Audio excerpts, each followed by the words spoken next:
340 में ओबीसी के लिए आरक्षण की व्यवस्था की।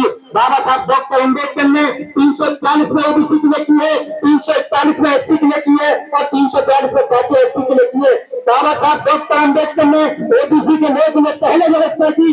अगर साथियों बाबा साहब डॉक्टर अम्बेडकर 340 में व्यवस्था नहीं करते तो साथियों आज ओबीसी का साथियों डायरेक्ट आईएएस 1992 के बाद में दिखाई दिया है। जब तक आरक्षण लागू नहीं होता उस समय तो डायरेक्ट आईएएस दिखाई नहीं देता था, शायद ही पूरे देश में कोई हो। 1992 के बाद डायरेक्ट आईएएस निकलने लगे।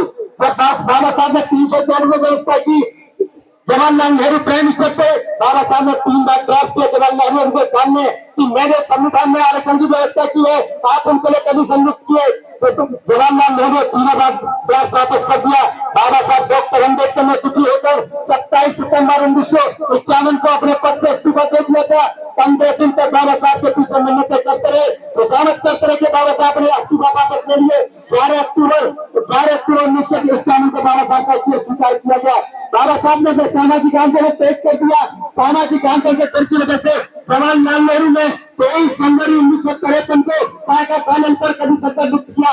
साथियों कायदा पालन करने पूरे देश में आइडेंटिफाई किया कि ओबीसी की कितनी जनसंख्या है, कितनी जातियां है। 30 मार्च 1955 को रिपोर्ट आती है, तो 30 मार्च 1955 को रिपोर्ट आती है। जवाहरलाल नेहरू इस रिपोर्ट को पढ़ते हैं। जवाहरलाल नेहरू को साथियों गुस्सा आता है और कायदा पालन करके बड़ा के फटकार लगाई जाती है कि तुमने इसमें क्या लिखा है, इसके विरोध में आप पत्र लिखिए। उसके विरोध में साथियों लेटर लिखवाया और संसद में जाकर पढ़ने का काम किया। जिस कमीशन का चेयरमैन उस रिपोर्ट से सहमत नहीं है तो उस रिपोर्ट को संसद पटल पर रखने के कोई मांग नहीं है। यानी जवाहरलाल नेहरू ने उस साथियों काका कमीशन की रिपोर्ट को व्यक्ति की टोकरी में डाल दिया। तो इस